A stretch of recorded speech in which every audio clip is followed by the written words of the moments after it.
right, everyone, welcome back to another episode of Café Conversations, where I interview extraordinary people and just have ordinary conversations. And my guest today is Reading Memorial High School quarterback James Murphy. James, thank you for being here today. Thank you for having me. So my first question isn't actually from me. It's from one of the wide receivers from the Pop Warner U10 team that just won the Super Bowl, right? Yeah, yeah. So his name's Charlie Donegan, and he wanted to know who inspired you to play football? I would have to say my dad. You know, growing up, my dad had an awesome career, and I just got to see, I obviously didn't get to watch him play, but I got to see highlights and old film of him. And so that really inspired me. I thought that was always cool.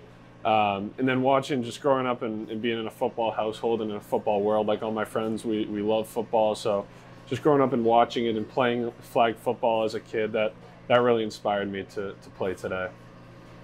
Awesome. So who picks the song that you guys walk out to for every game? It's Welcome to the Jungle every game. And it's kind of symbolic because we call our home field at Reading the Jungle. So welcome to the jungle. So when all these other teams come in, they know that they're playing at the jungle. So it's really something that gets us fired up and ready to go for the game. And it's a special song for us. So how long has it been that song for? Ooh, I think a while since Coach Fiore, I think, took over as head coach. You know, we have some former players as our coaches, and they said that they can remember walking out to that song when they were playing. And so I think it's just a tradition that's been passed down from generation to generation. So you don't see that changing anytime soon? No. How does your dad feel that you ended up breaking all of his records? He's super supportive. He's been there for me every step of the way. And, you know, we sometimes joke about it. Like, I remember my freshman year, I would sometimes joke at it to him, and it's just good and fun. So my brother's coming up behind me, so he might break my record. So who knows? And your mom went to Notre Dame. Yeah. Did you look at that before you committed to Brown? Yeah, definitely. I visited Notre Dame twice. Once in the summer of 2021, so that was after my sophomore year. And then once in the fall of 2021, I went to a game against USC. And it's unbelievable out there. Tremendous football, tremendous academics, really cool place. Some place that growing up I always dreamed of being able to play at. And, you know, it didn't work out, but you know what, I'm really happy with where I am. What do you think what are you going to miss the most about Reading while you're at Brown? I know it's not that far away technically, but what do you think you're going to miss the most? Well, I think just my friends. I have a really good friend group. You know, we're all going to college or doing our own thing, so we'll be away for a while. But I think when we come back, you know, I see some of my former teammates and their friend groups when they come back for Thanksgiving, they're all hanging out, and so that's something I'm definitely going to be looking forward to. But definitely going to miss at the same time. Then I also think, like, just being in the building at the high school every day, it's such a great place to be. I wouldn't trade it in for the world. So I think I'm going to miss that. Just the relationships I have with a lot of people here in the town. Definitely. I know I'm only a little bit older than you, but for me it's the same thing. You don't realize how good you currently have it. Yeah. Once you get out into the real world, everyone's just going to tell you that over and over, and you're like, I know what's going on. You really don't have a clue. Yeah. But yeah, just as long as you're grounded in the foundation, like you mentioned, I mean, I really see, you being successful. Thank you. If you could play for any team other than the Patriots, who would you play for? Oof. That's really tough. I would probably say either the Miami Dolphins or the Los Angeles Chargers. Just because in Los Angeles, like, it's LA, it seems really cool. They have an amazing stadium. In Miami, it's Miami, and it's Miami. That's all I can say. I think, what's his name's down there? Mr. Worldwide, whatever. Yeah. I forget which song it is, but yeah, I'm sure you guys know. What do you like to do for fun? Well, I love to hang out with my friends. I'm playing basketball right now, so I love to play basketball. I love to eat food. That's like one of my favorite things. I spend so much money, way too much, going to get food. I like to play video games and then hang with my family too. Which kind of video games?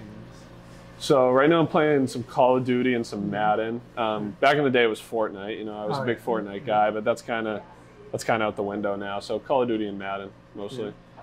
That's what I revert back to on occasion. It's you give it a couple years off, and you revert back to it. Yeah, yeah. What are the current trends at Reading Memorial High School? Like I'll just explain to you, when I went to high school, it was bum equipment, Z Cavaricis, Skids, Co-Ed Naked, like these kind of brands that don't exist anymore. Yeah. So what is the current trend going around? Well, there's a lot of Groutfits going on. I don't even know what that's like a gray sweatshirt and gray sweatpants. So really? A lot of Groutfits, yeah. It's just kind of something that like happens by coincidence. You throw on a sweatshirt and you don't know it, but everybody, it's like if you wear a Groutfit, somebody's gonna say something to you. It's funny. But then also, this is my favorite brand right here, Rowback. It's a new brand. I just love it. It's so like lightweight and comfortable. But then like there's Under Armour and Nike stuff that most people wear. So I'm pretty much in the know, and I have never heard of a Groutfit before. You've never heard of a Groutfit? No. Really? Yeah, they're very popular. Not good style, but like very popular and like accidentally wearing it.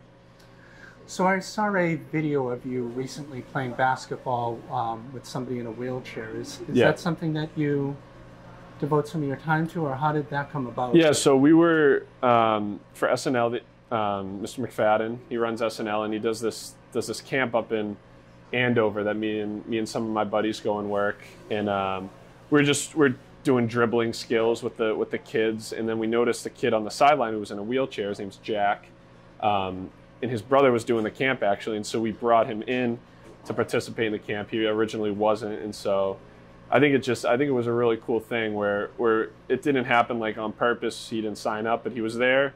And he came out and he really enjoyed it, and I think that was really cool. We actually this past Saturday, we had a scrimmage at Andover, and he lives in Andover, and he was there at the camp again, and he was doing all this stuff, and he got to meet Andover's basketball coach, Coach Fazio, who's extremely successful and a great coach. And he's going to go to some of the Andover basketball games. So I just think it was a really cool experience for him, and something that was cool for me too.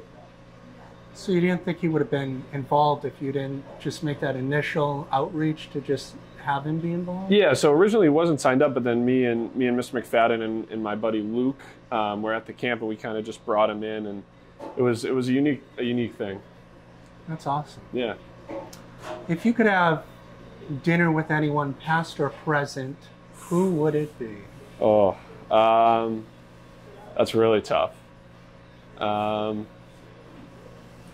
I might say like a former president. I don't know which president, maybe like John F. Kennedy or Ronald Reagan. Or in terms of the sports world, I'd probably say Michael Jordan. Just like he's MJ, so yeah. So that'd be really cool. Yeah, we had obviously Ed in a prior episode. Ed Dombrowski said JFK as well. Yeah, so, yeah. Yeah. We just we learned so much about him in school, so it'd be kind of cool to get to meet him. Obviously, that's not realistic, but that would probably be it for me. Now for the humorous questions.